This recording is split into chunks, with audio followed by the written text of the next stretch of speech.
Откриването на учебната година започна с вдигане на националния и европейски флаг, след което прозвуча и училищния химн.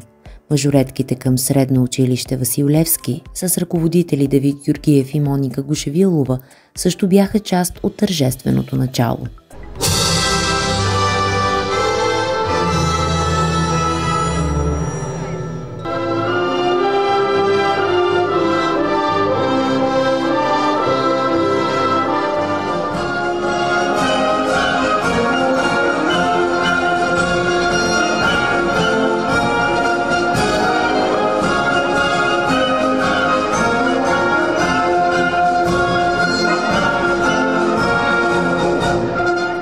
Проведе се и ритуал по предаване и приемане на училищното знаме. Да ви окриля в порива към творчески и съзидателен труд, да ви вдъхва надежда и вяра в постигнатото, да изградим един по-красив и богат свят. Незаменимо, като вечен стремеж към съвършенство. Водещи на тържеството бяха Рая Тодорова и Денис Хаджиев. Планините думат: останете, с вас ни беше толкова добре. Хвърля се в нозете ни морето, да ни върне или да ни спре.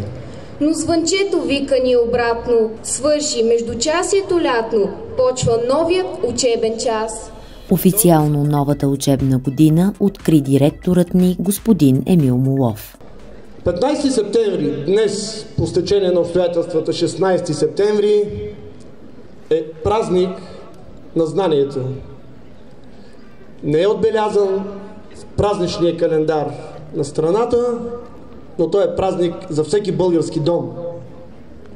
Вълнение за всеки родител с спомените, които има, вълнение за всеки ученик, който в днескашния ден ще престъпи отново в класната стая и ще отвори следващия прозорец към науката.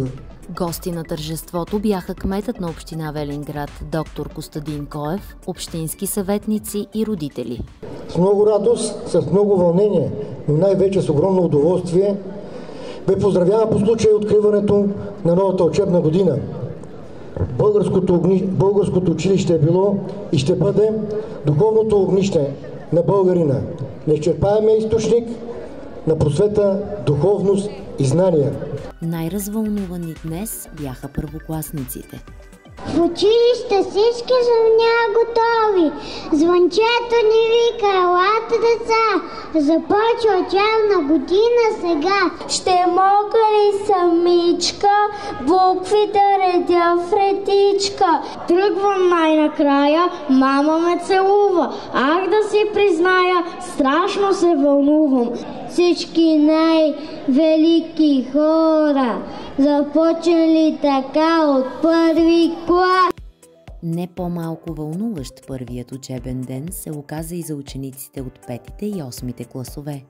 Някои от тях за първи път прекрачват прага на Средно училище Васил Левски.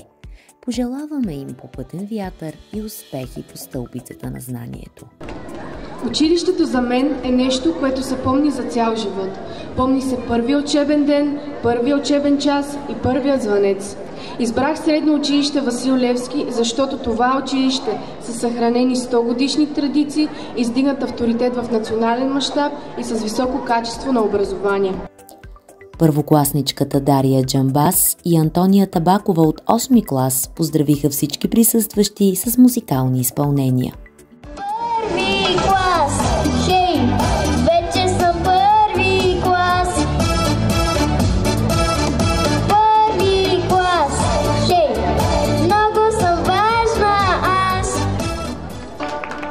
Аз те мисля, родино, и чувам, като музика стенеш у мен. Твоите нощни дървета целувам и оставам от птици пленен. Аз те мисля, родино, и чувам, като музика стенеш у мен. По традиция директорът Емил Молов преля с вода и здравец на първокласниците и учениците от 8-те класове.